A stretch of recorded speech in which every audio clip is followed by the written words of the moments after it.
चलो जी, good morning. Partnership का last unit start कर रहे हैं। Unit number 3, registration and dissolution. पिछले वालों से ज्यादा आसान, 9 पेजेस का चैप्टर है। 2 दिन लगेंगे, 5 पेज आज, 4 पेज कल, खत्म हो जाएगा पार्टनरशिप। हाँ 5 पेज क्या, 9 पेज आज करने हैं क्या? फिर करने हैं तो 9 पेज आज कर लो। तो सेक्शन यूनिट नंबर 3 है पार्टनरशिप एक्ट का, रजिस्ट्रेशन एंड डिसोल्यूशन। रजिस्ट्रेशन करने का मतलब मैंने आप लोगों को बताया था क्लास 12th में भी, और मैंने ये भी कहा था जो क्लास 12th के हमारे राजपुरा वाले छोड़ो। तो रजिस्ट्रेशन हम करते हैं और डिसोल्यूशन करते हैं। सिंपल एक बात बताता हूँ, ये आए जी पिंटू, मिंटू और चिंटू, तीनों पार्टनरशिप फर्म में बिजनेस बनाना चाहते हैं। ठीक है जी, तीनों पार्टनरशिप फर्म में बिजनेस बनाना चाहते हैं। तो ये क्या कर रहे हैं, एक फर्म बना रहे हैं। फर्म बनाने के लिए इन तीनों को पहले बनानी पड़ेगी डीड। अब ध्यान से सुनते चले जाओ, बड़े देसी वे में बता रहा हूँ, बुक में ऐसे वे नहीं मिलेंगे, लेकिन प्रैक्टिकली क्योंकि हमारे पास तो क्लाइंट्स आते हैं तो हमें पूरा प्रोसेस उस अकॉर्डिंग पता होता है। ठीक है, तो जैसे ये 3 बंदे आए सीए के पास, अकाउंटेंट के पास, चाहे खुद, पहले ये डीड बनाते हैं। डीड बनाने के लिए इनको जाना पड़ता है कोर्ट कचहरी। ठीक है, जिसको आप बोलते हैं कचहरी, कचहरी जाते हैं जी। ये क्या करते हैं, एक एफिडेविट तैयार करवाते हैं। एफिडेविट वो 100 रुपए का स्टैम्प पेपर भी हो सकता है, 500 का भी, 50 का भी। उसमें सारे टर्म्स कंडीशन डालते हैं जिसको हम बोलते हैं कंटेंट ऑफ पार्टनरशिप डीड, जिसमें मेन मेन चीजें हम डिस्कस कर लें, 7-8 क्या होती हैं। Name of partner, business name of the firm, किस टाइप का बिजनेस है, capital introduce by the partner, drawing, interest on loan, remuneration, dispute, ये सारी चीजें। तो ये सारी चीजें डीड में बनाई जाती हैं, स्टैम्प पेपर के ऊपर लिखा जाता है। आप ये हमें ना क्या कहते हैं, बुक में लैंग्वेज नहीं मिलेगी। अब जो मैं बताने वाला हूं आपको प्रैक्टिकल अप्रोच समझना पड़ेगा। अब ये जब डीड बनती है ना, एफिडेविट तैयार करवाते हैं, ठीक है, लीगल डॉक्यूमेंट होना चाहिए। फिर ये क्या करते हैं, कोर्ट कचहरी में जाते हैं। नोटरी होता है एक बंदा। नोटरी कौन होता है, जो कोर्ट कचहरी में डॉक्यूमेंट्स के ऊपर ठप्पा लगाता है, सरकारी ठप्पा, उसको बोलते हैं नोटरी। ये गवर्नमेंट ऑफिसर होता है। जैसे अगर कल को आपको एम्बेसी में फाइल लगानी हो तो एम्बेसी वाले कहते हैं आप लोगों के पेरेंट्स ने इनकम टैक्स की रिटर्न फाइल किया कि नहीं, ABCD बड़े सारे डॉक्यूमेंट है, आपकी मार्कशीट है, आपका स्कूल लिविंग सर्टिफिकेट है, कुछ भी चीजें हैं, वो कहते हैं जाके पहले नोटरी से साइन करा के आओ। तो कचहरी में बैठे होते हैं बहुत सारे नोटरी, उनके ऑफिस हैं, वो सरकारी बंदा होता है, वो 100 200 500 रुपए लेता है, साइन स्टैंप करके दे देता है। तो जब हम डीड नोटरी से सिग्नेचर करा के आए तो इसको बोलते होते हैं लोकल रजिस्ट्रेशन। खैर इसको रजिस्ट्रेशन नहीं बोलते, इसको बोल देते होते हैं एफिडेविट में हमने नोटरी करा लिया, नोटराइज करा लिया। मतलब कि हाँ भाई हमने बना लिया, काम शुरू कर दिया, इंडिया में अलाउड है। लेकिन अभी तक आपने जब बिजनेस किया, अभी तक आपने इसको सिर्फ नोटरी की है। नोटरी करवाने का मतलब is not equal to registration. अभी तक आपने बिजनेस को रजिस्टर्ड नहीं कराया, नोटरी करवाया है। इससे ये होता है कि इंडिया में रजिस्ट्रेशन कराए बिना भी आप बिजनेस चला सकते हो। क्या ये याद रह जाएगा? पेपर में केस स्टडी आएगी, नेगेटिव सेंस में आएगी, 6 लाइनें आपके अगेंस्ट बोली जाएंगी।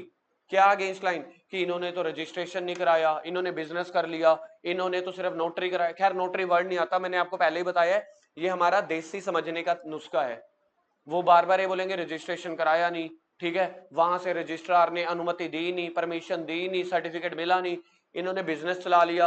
और लास्ट में आपसे पूछेंगे क्या ये बिजनेस चला सकते हैं कि नहीं, क्योंकि पिछले 4-5 लाइनों में आपका माइंड सेट कर दिया जाएगा, बोल बोल के, लिख लिख के, कि इन्होंने रजिस्ट्रेशन नहीं कराया। ऐसे 4 बार लिख देंगे वो, तो आपको लगेगा कि नहीं कराया, पलक हाथ हटाओ, तो आपको लगेगा नहीं कराया तो ये तो बिजनेस ही नहीं कर सकते। जब बिजनेस रजिस्टर्ड ही नहीं कराया, फर्म को रजिस्टर्ड ही नहीं कराया, तो कर ही नहीं सकते। तो गलत है। इंडिया में बिना रजिस्ट्रेशन के भी आप पार्टनरशिप फर्म चला सकते हो, लेकिन उसके कुछ कॉन्सिक्वेंसेज हैं, कुछ डिसएडवांटेजेस हैं, नो, वो हम पढ़ेंगे। फिर सर रजिस्ट्रेशन का मतलब क्या होता है? जैसे अब आपने नोटरी करा लिया, नोटरी करवाने के बाद आपको ना रजिस्ट्रार के पास जाना पड़ता है। जैसे कंपनीज का भी रजिस्ट्रार था, मैंने आपको बताया था, जिसको हम आरओसी बोलते हैं, ऐसे पार्टनरशिप फर्म का रजिस्ट्रार होता है। मतलब कि हमारे उस पार्टनरशिप एक्ट का हेडमास्टर, प्रिंसिपल, सबसे बड़े वाला बंदा, इसके पास आपको क्या करवाना पड़ेगा, आपको रजिस्ट्रार के पास ना इस पार्टनरशिप फर्म को ले जाके सारे डॉक्यूमेंट सबमिट करने पड़ेंगे। कौन से डॉक्यूमेंट? पार्टनर्स के नेम, पार्टनर्स की कैपिटल, बिजनेस का नेम, एड्रेस, पार्टनरशिप फर्म का नेम, ये सारी चीजें।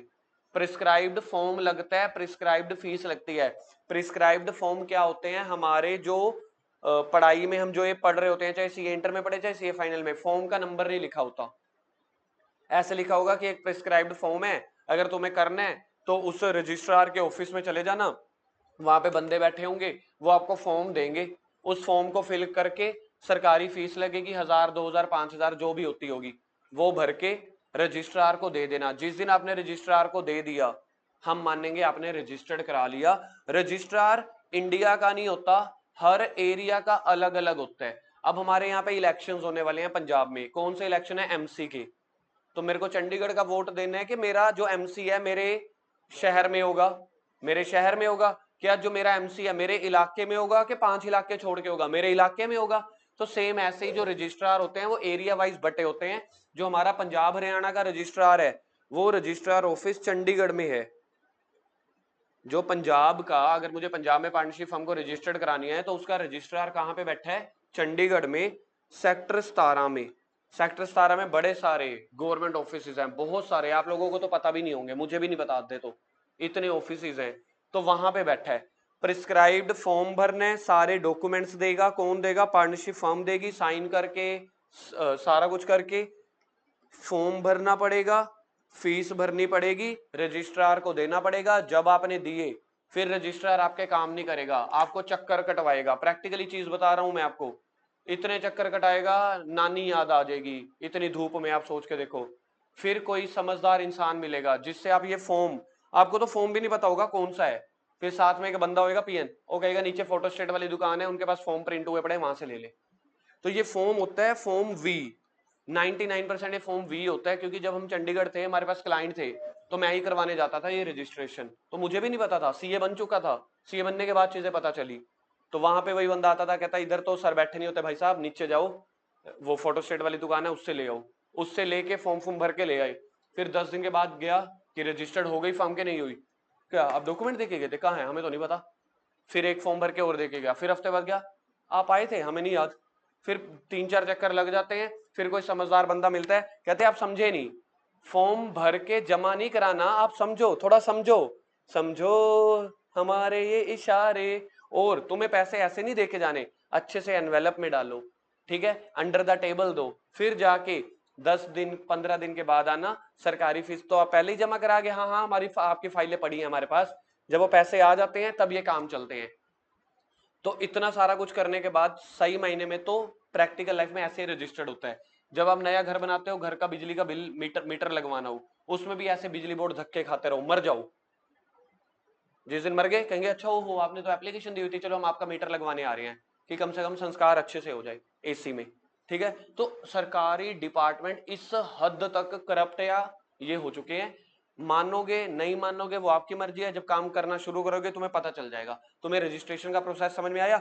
अगर मैं लोकल कोर्ट कचहरी से कराता हूं तो मैं नोटरी करवा के कर सकता हूं, क्या मैं बिजनेस स्टार्ट कर सकता हूं बिना रजिस्ट्रेशन के, यस। क्या रजिस्ट्रेशन करानी कंपलसरी है, नहीं, लेकिन उसके कुछ डिसएडवांटेज या कॉन्सिक्वेंसेज है, जैसे कि आप केस नहीं कर सकते, अगर आपने किसी के अगेंस्ट केस कर दिया या कोई आपको पैसों का क्लेम लेना है, तो हमारा एक्ट कहता है कि आप किसी से अपने क्लेम के पैसे भी, चाहे वो गवर्नमेंट से हो थर्ड पार्टी से हो, कुछ क्लेम ऐसे होते हैं जो आपने पैसा भर दिया, सिक्योरिटी भर दी, कुछ है, आपको वो क्लेम लेना है, क्लेम नहीं ले सकते। लेकिन हमारा एक्ट इतना अच्छा इतना प्यारा है, उस एक्ट ने बोला चल हम एक ना प्रिस्क्राइब्ड वैल्यू बता सकते हैं, क्लेम मतलब किसी और से क्लेम लेना, इस अमाउंट तक जो अगर आपका क्लेम हुआ तब आप ले सकते हो, अगर आप रजिस्टर्ड नहीं हो तब भी। आप गैस करो कितनी अमाउंट हो सकती है वो, 5000, कोई और 10 से 1 लाख, और आपको क्लेम का मतलब समझ में आया, मतलब आप ही का पैसा है, आप इसको ऐसे समझ लो मेरा ही अपना ही पैसा है, मुझे वो क्लेम सेट ऑफ करना है, वापस मिलना है। एक आंसर आया। पहले एक्ट कह रहा है रजिस्टर्ड नहीं हो तो कोई क्लेम नहीं मिलेगा, फिर भी एक्ट ने दयाभाव दिखाया, कहते एक पर्टिकुलर अमाउंट बताएंगे वहां तक आप क्लेम ले सकते हो, 50,000, 5,000, 10 लाख, प्रिस्क्राइब्ड है पड़ी, बताओ कितनी होगी आपके अकॉर्डिंग, ठीक है। तो हमारा ये एक्ट, इसको हम सस्पेंस में छोड़ते हैं, इतनी अमाउंट होगी, इतनी अमाउंट होगी ना, आप कहोगे भाई साहब महान हो, चलो जी पढ़ते हैं। हाँ जी, 500 रुपए, भाई साहब ये भी अमीरी दिखाई तूने, दरिया दिल्ली, मैं तुम्हें पहले अमाउंट ही दिखा देता हूं। ये देखो कहते, अगर आपको किसी पे केस ठोकना है, क्लेम लेना है, 100 रुपए तक ले सकते हो। भाई कितने अच्छे, मतलब हमारा कितना ध्यान रखते हैं। 100 रुपए ले सकते हो। मेरा मन कर रहा है जिसने ये एक्ट बनाया हुआ है 200 रुपए तो उसको दूं मैं। चलो जी आगे रजिस्ट्रेशन शुरू करते हैं, क्या है। हाँ बात यह है, क्योंकि एक्ट कौन बना के गया था, एक्ट कौन बना के गया था, अंग्रेज। एक्ट ये इंडियन एक्ट है, बिल्कुल है, इंडियन पार्टनरशिप एक्ट है 1932 में, तो 1932 के हिसाब से 100 रुपए तो ठीक होते होंगे। तो उन्होंने उस लेवल पे सोचा। मैंने तुम्हें पहले बताया था, जब मैंने कंपनीज एक्ट भी शुरू कराया था, पार्टनरशिप भी अंग्रेजों के बनाए हुए एक्ट है, इनको आज भी टाइम नहीं मिल रहा कि इसको अपडेटेड कर ले। अब पता चलता है क्यों ये आउटडेटेड है। 100 रुपया, भाई जो तुम लोगों ने बोला ना वो 10 लाख ठीक है, नहीं तो 50,000 एक जेन्युइन अमाउंट है कि चलो रजिस्ट्रेशन नहीं कराई क्लेम नहीं मिलेगा, फिर भी चलो तुम्हें 50,000 1 लाख रुपए तक दे देंगे, तो 1 लाख तो एक बेसिक अमाउंट होनी चाहिए। लेकिन कह रहे हैं ठीक है जी खादी पीती में बैठे रहो, हम तो कुछ और चेंज करेंगे। इलेक्शन आ रहे हैं जी, एक साल में 8 महीने तो इलेक्शन चलते रहते हैं। बेटा इलेक्शन में जा रहे हैं, उसके बाद देखेंगे, टाइम मिल गया फिर 4 महीने अगर मिल गए, हम 3.5 महीने स्वीडन अफगानिस्तान नीदरलैंड यहाँ घूमने जा रहे हैं, 15 दिन मिल गए, अच्छा जी जिसने बीजेपी पार्टी ज्वाइन करी आम आदमी पार्टी से, राघव चड्डा, उसको हार भी तो पहनाना, 15 दिन उसमें लगा देते हैं, साल खत्म। एक्ट बनाने का टाइम कहाँ मिलेगा, नहीं मिलेगा। चलो जी सेक्शन नंबर 58 पे आ जाते हैं। सबसे पहले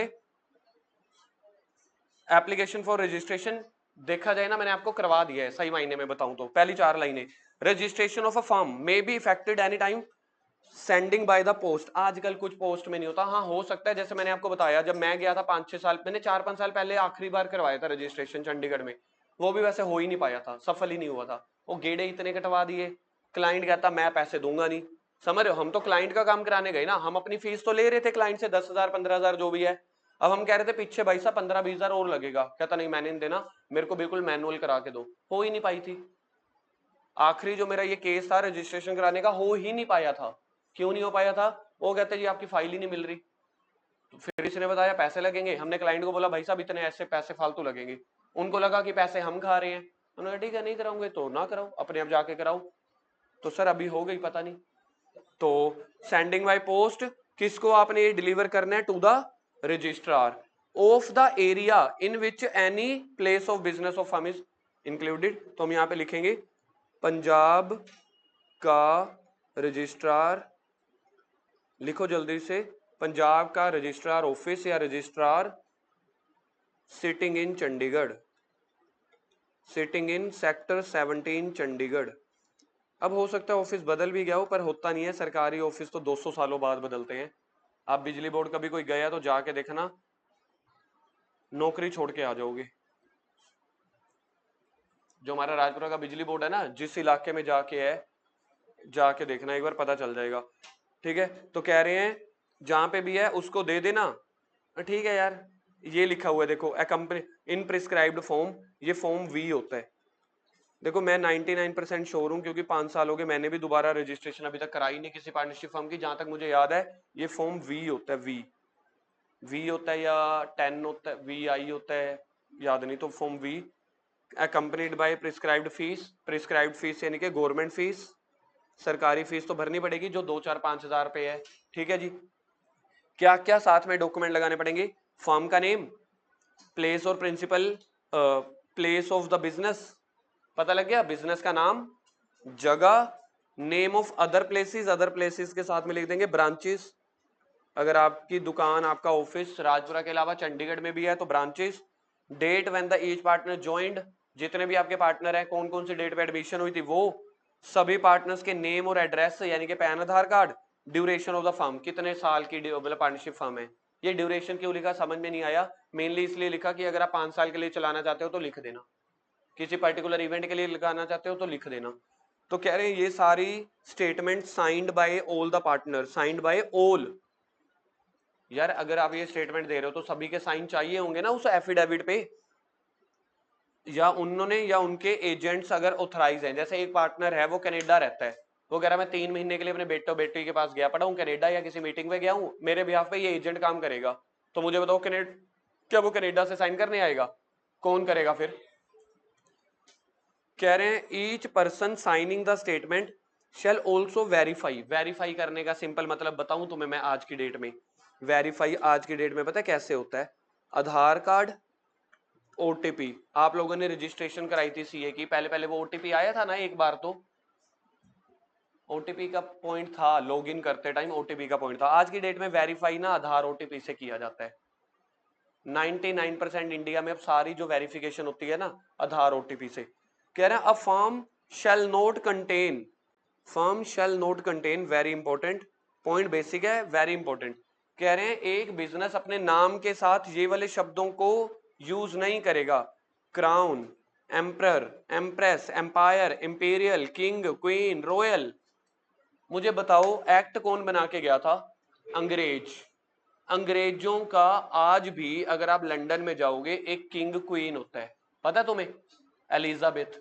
तो उनकी जो पीढ़ी चली आ रही है, जो आज की क्वीन है और जो आज का रॉयल किंग है, तो जब उन्होंने बनाए थे कहते रॉयल किंग क्वीन के साथ नाम मैच कर देंगे तो थोड़ा सा हाव भाव हो जाएगा।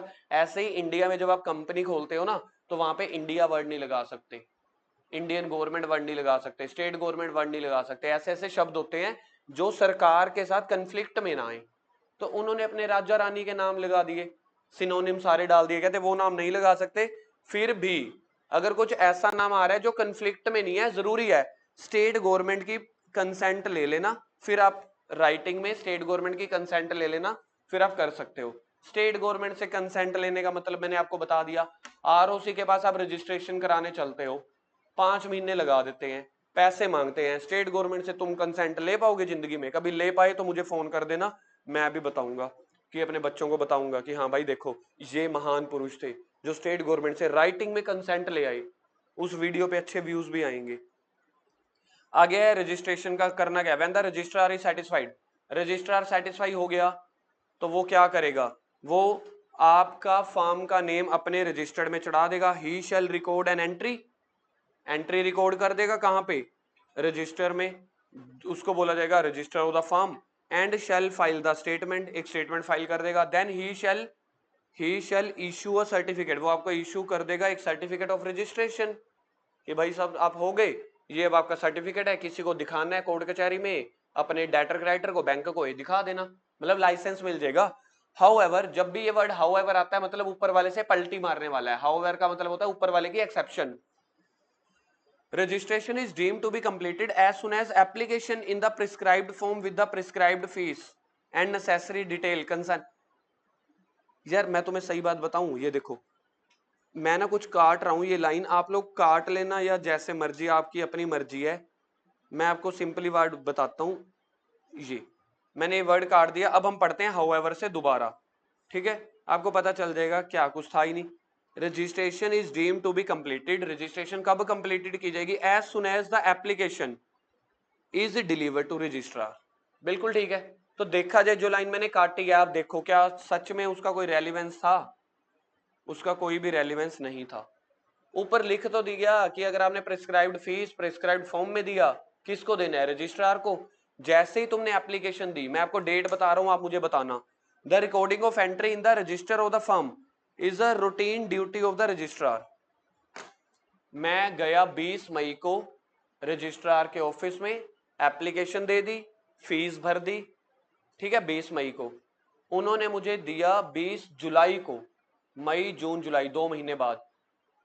जो वो जुलाई में उसने एंट्री कर दी अपने रजिस्टर में, मुझे बताओ जो वो मुझे सर्टिफिकेट इशू करेगा। सर सर्टिफिकेट कहाँ इशू दिया था? देखो येलो से ऊपर इशू कर रहा था ना सर्टिफिकेट। बताओ मुझे 20 मई का मिलेगा या जुलाई का? पढ़ के देखो, हाउएवर से पढ़ के देखो, मुझे बताना।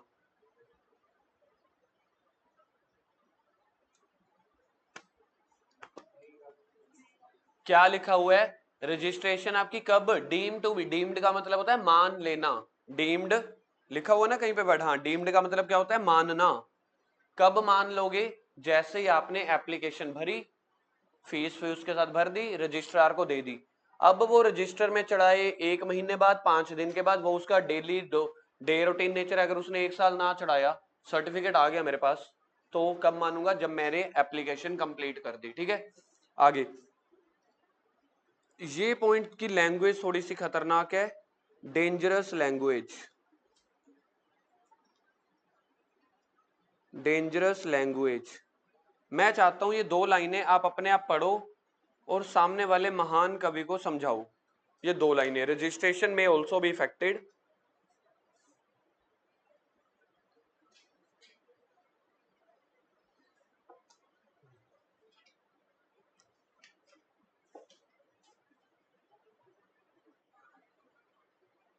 देखते हैं किसी को समझ में आती है ये लैंग्वेज।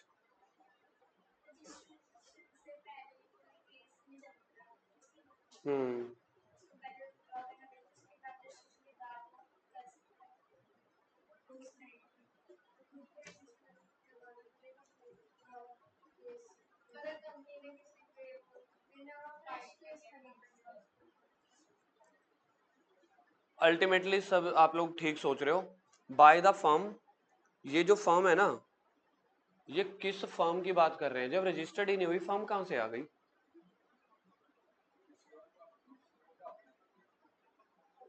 इसको लिखो एग्जिस्टिंग नॉन रजिस्टर्ड फर्म। ये किस फर्म की बात हो रही है? एग्जिस्टिंग, कोई पुरानी नॉन रजिस्टर्ड फर्म की। मतलब अगर आपने, मुझे एक बात बताओ, अगर आपकी फर्म रजिस्टर्ड नहीं है, can you pursue the business? बताओ, कर सकते हैं। तो आपका बिजनेस चल रहा है पिछले 3 साल से 5 साल से, कोई केस आ गया, कह रहे हैं आप केस नहीं कर सकते। क्यों नहीं केस कर सकते? क्योंकि आपने तो रजिस्टर्ड ही नहीं कराया हुआ, आपके पास प्रॉपर लीगल डॉक्यूमेंट तो है नहीं। है नहीं तो कोर्ट कचहरी में पेश क्या करोगे भैया? तो कह रहे हैं अगर आपने केस कर दिया, कोर्ट कचहरी पहुंच गए, पहले उस केस को विड्रॉ कर लो, फिर अपनी पार्टनरशिप फर्म कौन सी जो आपकी बिजनेस चल रहा है, एग्जिस्टिंग नॉन रजिस्टर्ड फर्म चल रही है, उसको रजिस्टर्ड कराओ। पहले तो उधर धक्के खाओ, पैसे पूसे भर के आओ, फिर उसके बाद रजिस्टर्ड हो गई, फिर जिसके ऊपर केस करना है फिर फ्रेश केस कर सकते हो, ये मतलब है। ठीक, बात समझ में आ गई? तो non registered existing firm can not sue any third party. If you want to case third party, firstly get yourself registered, then case against third party. मतलब ये है। अगर लेट रजिस्ट्रेशन की पेनल्टी है, पढ़ लेना यार, क्या है कह रहे हैं। हाँ जी,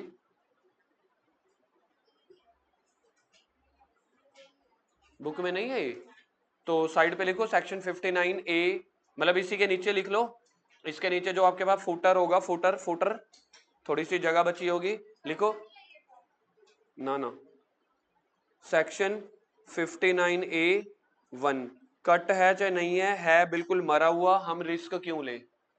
तो सेक्शन 59A(1) काव्या लिखो, उस बुक में है पढ़ा? अच्छा, फिर इट मीन्स तो यानी कि कट हो गया, या फिर हो सकता है इस बुक में कहीं एंड में ना ड्राफ्ट कर दिया हो। फिलहाल हम लिख देते हैं, तुम इतने पीछे सर्च करोगे उतने में तो मैंने लिखवा देना है, लिखो।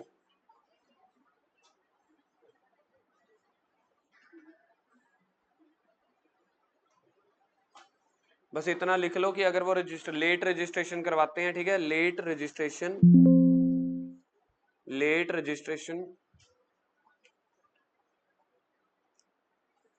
लेट रजिस्ट्रेशन पेनल्टी, अगर आप लेट करते हो, समझ लो आपको कभी कंपलसरी हो जाता है, कुछ ऐसा केस हो जाता है रजिस्ट्रेशन करवानी है, अगर आप, वैसे तो देखो ऑप्शनल है, फिर भी इन्होंने लिखा अगर कुछ कभी अगर आपको जरूरी करवानी पड़े या जो भी है, अगर आप लेट कराते हो तो 100 रुपीज पेनल्टी है, 100 रुपीज पेनल्टी। देखना पर डे है या पर ईयर है कि पर मंथ है? 100 रुपीज पर ईयर ऑफ डिले और part thereof. Part thereof समझते हो आप लोग? अगर आपने रजिस्ट्रेशन करवाई, ठीक है, जिस दिन पे करवानी थी, आप 15 दिन लेट हुए, तब बता सकते हो क्या पेनल्टी लगेगी? अगर आप 15 दिन लेट हुए, चलो मैं इजी कर देता हूं, अगर 6 महीने लेट हुए तो 6 महीने लेट हुए तो 50 रुपए, 3 महीने लेट हुए तो 25 रुपए, 9 महीने लेट हुए तो, हाँ, तो ये जितना भी आप लोगों ने अपना दिमाग लगा के लगाया कि सीए बन गए, सारा गलत है। ठीक है, इन्होंने लिखा हुआ है 100 रुपीज पर ईयर ऑफ डिले और पार्ट, अगर आप एक भी दिन लेट हुए या 1 साल लेट हुए, पेनल्टी 100 रुपए है। यानी कि आप 6 महीने लेट हो, एक दिन लेट हो, पूरा 1 साल, 100 रुपए पेनल्टी है, yearly or part there of.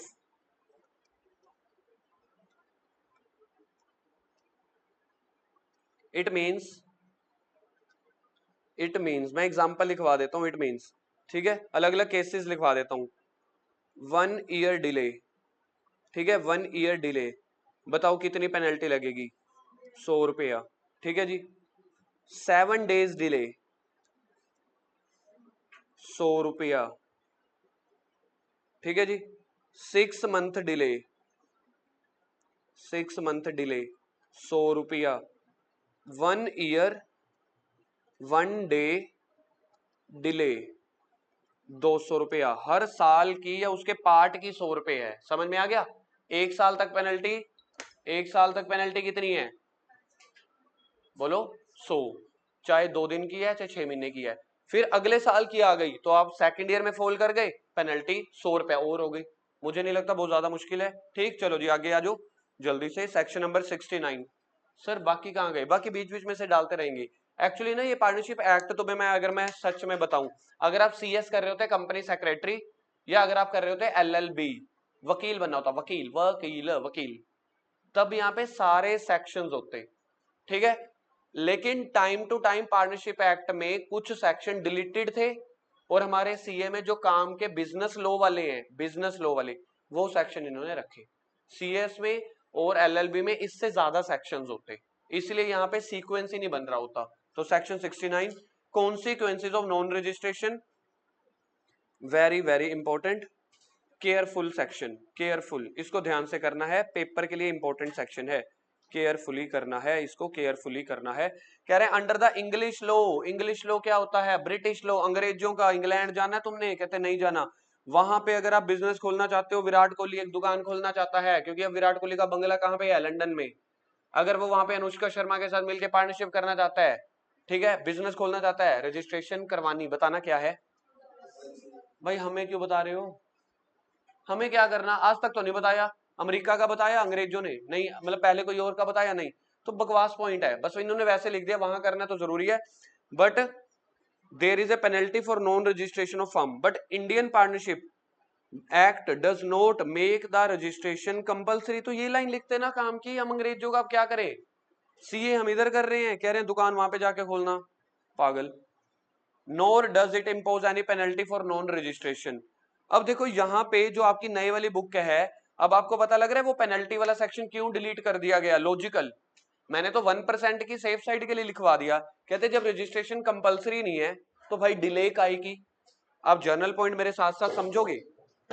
इन्होंने क्या बोला है? रजिस्ट्रेशन इंडिया में करवानी जरूरी है कि नहीं? तो डिले काहे का? हमने नहीं करानी, हम बिजनेस कर रहे हैं। हमने वहां पे 1% केस ये पढ़ा था कि अगर किसी पॉइंट वश, किसी भी पॉइंट के अकॉर्डिंग अगर हमें करवानी पड़ जाती है, गवर्नमेंट ने बोल दिया, गवर्नमेंट ने दोबारा अमेंडमेंट कर दी, तब लेट पेनल्टी क्या होती? तो मतलब वो तो जो लेट पेनल्टी दी हुई है वो तो 1% केसेस में हो सकती है, पेपर में आने के चांसेस हैं 0%, जीरो नहीं फिर भी 1%। सेक्शन इजी था, मरा हुआ था, तो मैंने लिखवा दिया। सेक्शन ट्रिकी होता, हेडिंग्स होती बड़ी होती, मैं लिखवाता ही ना, क्योंकि न्यू बुक में सेक्शन ही नहीं है तो मतलब सिलेबस में नहीं है। फिर भी अगर होता है 1% का चांस, जब किस्मत खराब होती है, तो पॉइंट याद रह जाएगा 100 रुपया। तो यहाँ पे बोला कि उनके ऊपर कोई पेनल्टी नहीं लगेगी नॉन रजिस्ट्रेशन की। How ever under section 69, section 69 कह रहा है चाहे पेनल्टी नहीं लगेगी लेकिन कुछ कॉन्सिक्वेंसेस फेस आपको करने पड़ेंगे। पॉइंट नंबर 1, कुछ नहीं लिखा हुआ, उन्होंने बोला अगर नहीं कराते क्या? No suit in the civil court. Civil court होता है जो बिजनेस वगैरह के होते हैं, मतलब क्रिमिनल कोर्ट नहीं, सिविल केस। फाइनेंशियली अगर कोई केसेस होते हैं फाइनेंशियली, ठीक है, क्रिमिनल एक होता है सिविल केस, एक होता है क्रिमिनल। सिविल केस यानी कि बिजनेस वाले, फाइनेंस वाले, ठीक है, केस कर देंगे, प्रॉपर्टी वाले, इनको बोलते हैं सिविल केसेस। एक होते हैं क्रिमिनल। सर आपने एलएलबी भी कर रखी है, शुरू की थी, मजा नहीं आया था छोड़ दी थी, ठीक है। तो no suit in civil court by the firm or copartner against third party. तो सबसे पहला section 69, section 69 consequences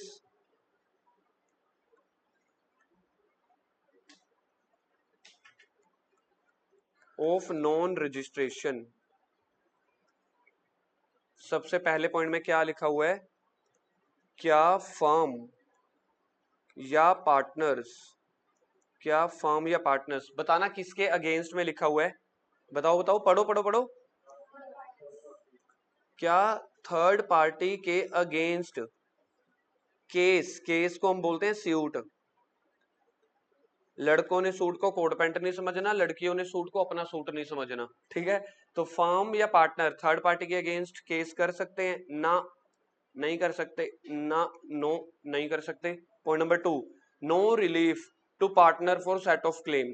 point number 2, no relief for set off. 100 रुपए अलाउड, वाह 100 रुपए, कितने क्यूट पैसे हैं, 100 रुपए, वाह सर 100 के नोट का क्या करेंगे, 100 रुपए, मतलब शाबाश, मजा आ गया था। Aggrieved party can not bring legal action against other partner और the firm. Aggrieved partner can not bring legal action यानी कि केस अगेंस्ट अदर पार्टनर और फर्म। कोई partner, any aggrieved partner. Sir ये एग्रीव्ड पार्टनर कौन होता है? Aggrieved partner वो होता है जिसके ऊपर अत्याचार किया गया हो, जिसके ऊपर केस ठोक, मतलब जिसके ऊपर कुछ ना कुछ, नहीं केस नहीं कर रहा अभी, अभी पहले बात आ रही है एग्रीव्ड मतलब जिसके ऊपर अत्याचार हुए हैं। जैसे सर हमारे ऊपर एक दिन में 4 सब्जेक्ट, हाँ, तो आप कौन हो? Aggrieved party. क्या आप मेरे अगेंस्ट केस कर सकते हो? नहीं कर सकते, नहीं कर सकते क्योंकि आप मेरे पास पढ़ने आए हो। तो आप लोग क्या हो? एग्रीव्ड, जो बोझ तले दबा हो। क्या वो सामने वाली पार्टी पार्टनर या फिर फर्म के अगेंस्ट केस कर सकता है? नहीं कर सकते, नहीं कर सकते। क्या आपको ये बात समझ में आ रही है? पॉइंट नंबर 4 आप लोग पढ़ के बताओगे। पॉइंट नंबर 4 क्या है? थर्ड पार्टी कैन स्यू। तुम तो गए। थर्ड पार्टी, क्या थर्ड पार्टी आपके अगेंस्ट, फर्म के अगेंस्ट केस कर सकती है? हाँ। सर ये अत्याचार क्यों, ऐसा भेदभाव क्यों? ऐसा भेदभाव, आप लोग मुझे अपनी एनालिटिकल थिंकिंग लगाना। क्या आपकी मैच्योरिटी कहती है कि ये चौथा पॉइंट लॉजिकल है? थर्ड पार्टी आपकी फर्म के अगेंस्ट, मतलब आपने बिजनेस शुरू किया, रजिस्टर्ड कराया नहीं, गप्पले मारने शुरू कर दिए, हर बैंक से लोन लेके आ गए, ठीक है। इसकी एक वीडियो दिखाऊंगा मैं आपको ना, 5 करोड़ की मूवी बनेगी, 21 फाइनेंसरों से 5-5 करोड़ रुपए लेंगे, फ्लो फिल्म बना के 100 करोड़ जेब में डालेंगे और भाग जाएंगे। तो मतलब अगर आप यहाँ पे वो कर रहे हो 21 दिन में पैसा डबल, आपने बिल्डिंग खोली है ना, 21 दिन में पैसा डबल, हर बंदे से आप 1,50,000 2 लाख लेके चले गए, बड़े सारे पार्टनर्स थे। बाद में सोच के देखो, आप कह रहे हो हम तो रजिस्टर्ड ही नहीं है ना, हम अपनी पार्टी के अगेंस्ट, पार्टनर के अगेंस्ट फर्म में मतलब केस कर सकते हैं ना, थर्ड पार्टी के अगेंस्ट, ना हमारी फर्म थर्ड पार्टी के अगेंस्ट। और अगर थर्ड पार्टी हमारे अगेंस्ट भी केस ना कर सके तो आप तो सारे मिलके क्या सीएस हुए बनेंगे, पार्टनरशिप फर्म खोल लेंगे, हर इलाके में जाएंगे, जैसे एमसी के इलाके ढूंढेंगे, एमसी के इलाके कहाँ कहाँ है, हर गली में एक फर्म खोला करेंगे, महीने में 21 दिन में पैसा डबल की स्कीम चलाएंगे, आप 11 दिन वाली चलाएंगे, पैसे लेके फाड़ी। तुम तो हमारे अगेंस्ट केस ही नहीं कर सकते। सर अगर कल को किसी ने सिर सुर फाड़ दिया, मर्डर कर दिया, हाँ वो अलाउड है, वो अलाउड है, केस अलाउड नहीं है। अगर ऐसा सिचुएशन हो फिर गलत है ना। तो एक्ट ने क्या दिया कि अगर आप गलत काम कर रहे हो, रजिस्टर्ड नहीं हो, थर्ड पार्टी अगर आपके अगेंस्ट केस करना चाहती है, कर सकती है। पढ़ के देखे 4 कॉन्सिक्वेंसेस क्या है। क्या फर्म या पार्टनर थर्ड पार्टी के अगेंस्ट केस कर सकती है? नहीं। तो देखा जाए सेकंड पॉइंट यही होना चाहिए था, थर्ड पार्टी आपके अगेंस्ट कर सकती है, यस। क्लेम सेट ऑफ कर सकते हो? नहीं, लेकिन कर सकते हो, 100 रुपए तक का क्लेम कर सकते हो। क्या कोई एग्रीव्ड पार्टनर है? एग्रीव्ड पार्टनर जिसके ऊपर पाप किए गए, ठीक है, जो किसी बोझ तले दबा हो, जिसके ऊपर कुछ ना कुछ गलत हुआ हो, क्या वो दूसरे पार्टनर या अपनी फर्म के ऊपर केस कर सकता है? नहीं। लेकिन इसकी कुछ एक्सेप्शंस होती हैं, कुछ एक्सेप्शंस होती हैं इस पूरे केसेस की। क्या एक्सेप्शंस होती हैं वो बाद में लिखते हैं, जल्दी से इसको रीड आउट करते हैं। आजो कह रहे हैं द फर्म, पहला, the firm or any other person on it's behalf can not bring action, लिखा ही हुआ है, against the third party for breach of contract. Breach of contract समझते हो? आपका बिजनेस तो सही चल रहा था, आपने बोला कि भाई साहब हम आपको लैपटॉप बेचेंगे, आप हमें पैसे दे देना, आपने लैपटॉप बेच दिए, 10 लैपटॉप बेच दिए आपने, 40,000 के 10 लैपटॉप, बताना टोटल वैल्यू 4 लाख, 4 लाख हो गई। सामने वाला कहता मैं पैसे नहीं देता, मैं तो सिर्फ 30,000 दूंगा या नहीं दूंगा, या मेरे पास तो 8 लैपटॉप पहुंचे।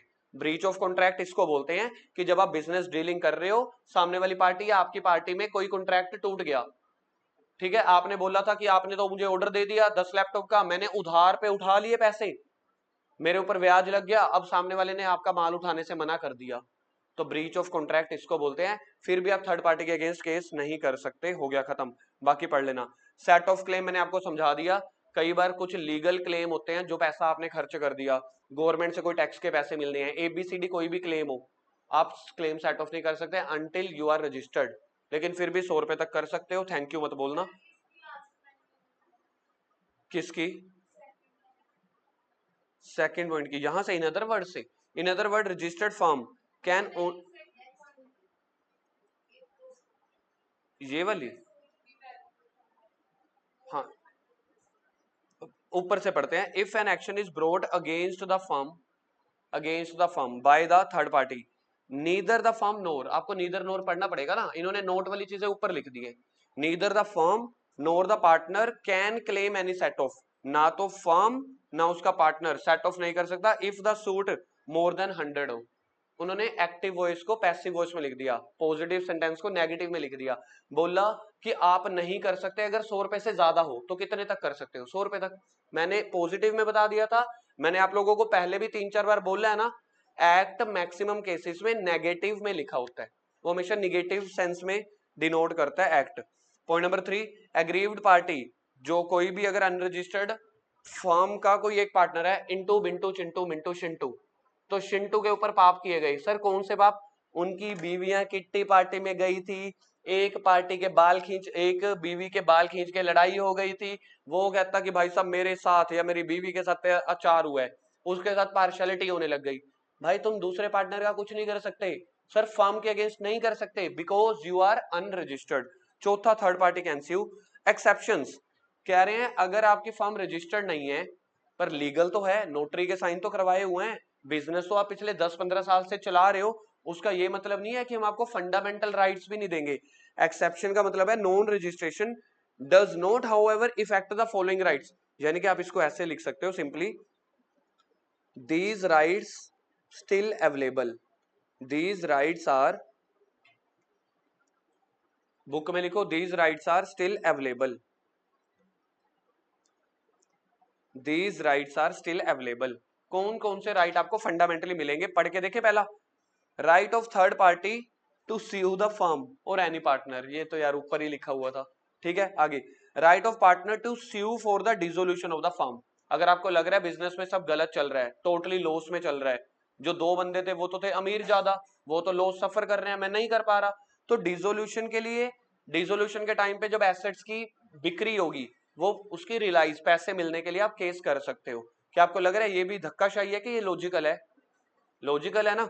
तीसरा, पावर ऑफ ऑफिशियल असाइनी या receiver of the court to release the property, dissolution के केस में मैंने तुम्हें बताया था एक ऑफिशियल रिसीवर या असाइनी आएगा जो कोर्ट भेजेगा कि आपके आप बिजनेस तो इलीगल चल रहा है, डिसोल्यूशन हो रही है कोर्ट के ऑर्डर से, असाइनी या ऑफिशियल रिसीवर आएगा, वो आपके एसेट बेचेगा, बेच बेच के पैसे मिलेंगे, पार्टनर को या आउटसाइडर जिसको भी देने हैं दे देगा। Right to sue or claim a set off if the value does not exceed, ऊपर पढ़ चुके हैं, ठीक है जी। तो point number 5, right to sue proceeding instituted by legal representative or heirs of deceased partner, कह रहे हैं अगर किसी पार्टनर की मृत्यु हो जाती है तो उसका जो लीगल हेयर होगा वो बुक्स ऑफ अकाउंट्स मंगवा सकता है, प्रॉपर्टी रिलाइज के टाइम पे अपने पैसे रिकवर कर सकता है, बिल्कुल लॉजिकल है। किसी पार्टनर के मतलब पार्टनर की डेथ हो गई तो उसका रिश्तेदार बेटा कोई भी है, वो कहेगा बुक्स ऑफ अकाउंट दिखाओ, मेरे पैसों का तो सेटलमेंट क्लियर करो ना, सेक्शन 37 मुझे लिबर्टी दे रहा है। अब ये जो एक्चुअली में आगे एग्जांपल है, एक्चुअल में ना ये एग्जांपल नहीं है, इसके ऊपर केस स्टडी भी है। ये केस स्टडी जो है ना एग्जांपल, एक्चुअल में ये लॉ है। क्या लॉ है, एग्जांपल पढ़ के देखते हैं, फिर मैं आपको इसके साथ act लिखवाऊंगा।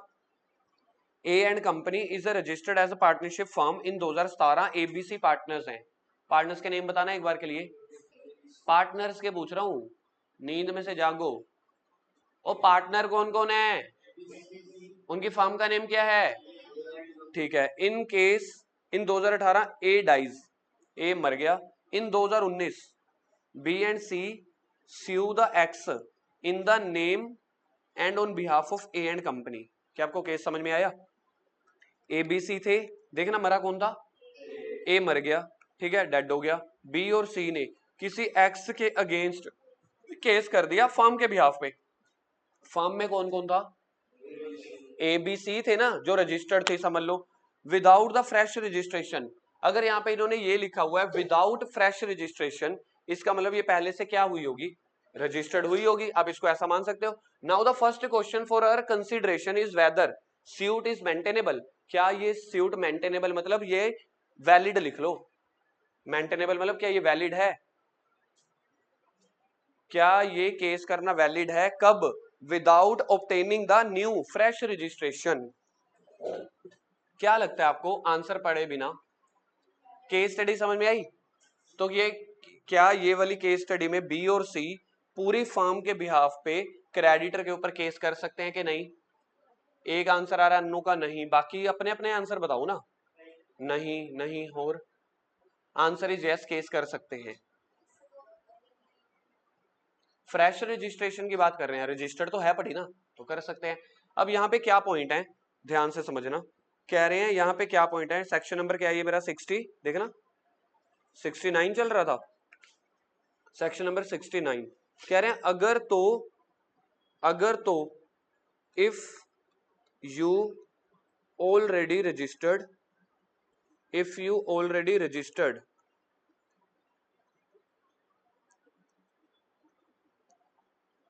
if you already registered and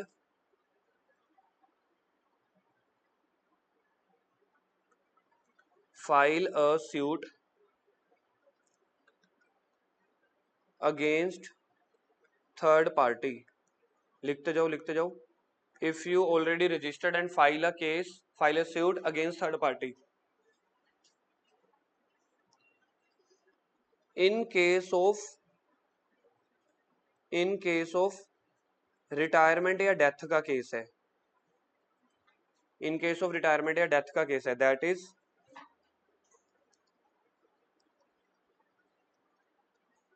partner minus हुआ है, ऐड नहीं हुआ, माइनस हुआ है, माइनस समझ गए ना, retire yes you can sue, yes you can sue, retirement और डेथ लिखना है भाई, लिखना है।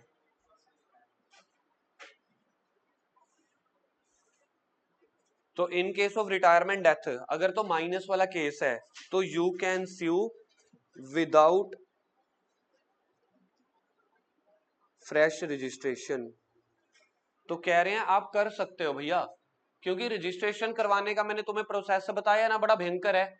तो रजिस्ट्रेशन कराने का प्रोसेस भयंकर है, तो सिर्फ और सिर्फ आप रिकॉन्स्टिट्यूशन करके पार्टनरशिप डीड चेंज करा लेना बस। लेकिन इन केस ऑफ, पहला तो हो गया माइनस वाला केस,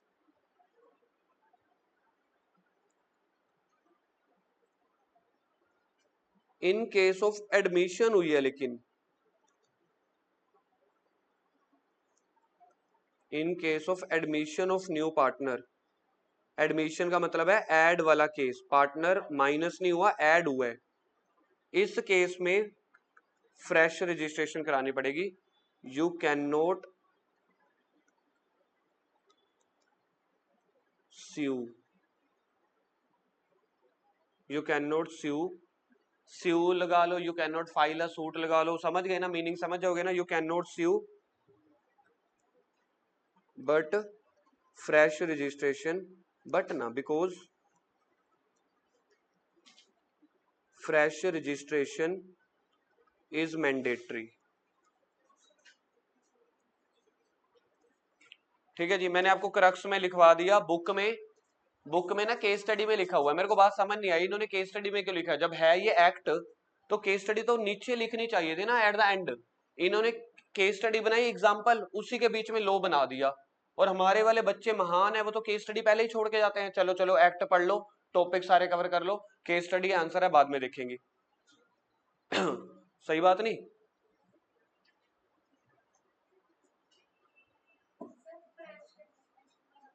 फ्रेश रजिस्ट्रेशन दोबारा सारा वही, चंडीगढ़ जाओ, रजिस्ट्रार के पास जाओ, धक्का मुक्की खाओ, ये वाला सारा करना, ठीक है।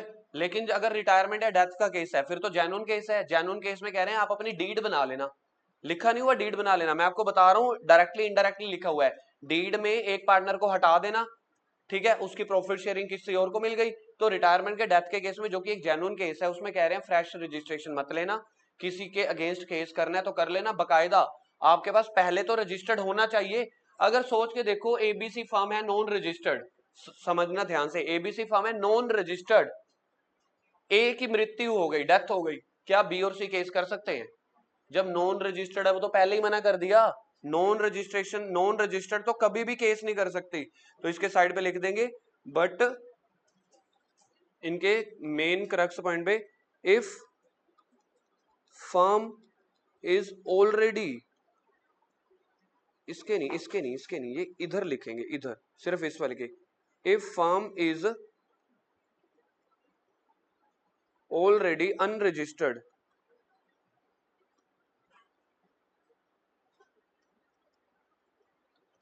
then we cannot file the suit.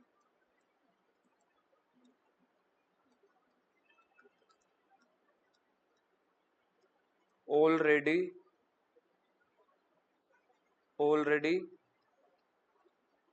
पढ़ लिया, नॉन ऑलरेडी पढ़ लिया कॉन्सिक्वेंसेस में, कॉन्सिक्वेंसेस में तो पहले ही पढ़ लिया, अगर नॉन रजिस्टर्ड है फिर तो बिल्कुल ही नहीं कर सकते, ठीक है जी।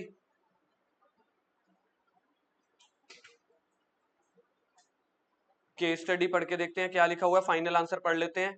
फाइनल आंसर ये लिखा हुआ है, फाइनल आंसर, फाइनल आंसर पहले क्वेश्चन में बोला था क्या जो ये केस किया गया ये मेंटेनेबल है, मेंटेनेबल मतलब ये सही केस किया हुआ है, तो आप ये सारा पढ़ लेना। ये लिखा हुआ है पॉइंट नंबर 2 में, पॉइंट नंबर 2 में the person suing had been partner, पहले तो ये बताना जो केस बंदा कर रहा है बी और सी वो पार्टनर तो होने चाहिए, ठीक है जी। In view of this position suit case by B and C maintainable, बिल्कुल ठीक है जी, जो मैंने अभी आपको बताया, क्योंकि यहाँ पे पार्टनर की रिटायरमेंट डेथ हुई है तो केस कर सकते हैं। नाउ इधर लिखेंगे case study 2, case study number 2 कह रहे हैं now if in the above example, ऊपर वाली केस स्टडी में what difference would it make, paper में ऐसे आएंगे आपके पास, पेपर में जो क्वेश्चन आएगा ना पूरा केस स्टडी आएगा, दोनों पॉइंट में आएगा, ठीक है, दो केसेस भी आते हैं पेपर में। कह रहे what difference would it be make in if 2019 B and C had taken a new partner D, जैसे बंदा मरा ए की जगह वो लेके आ गए डी, एडमिशन हो रही है, अब हो रही है, क्या तब फाइल कर सकते हैं विदाउट रजिस्ट्रेशन? नीचे आंसर पढ़ के देखते हैं,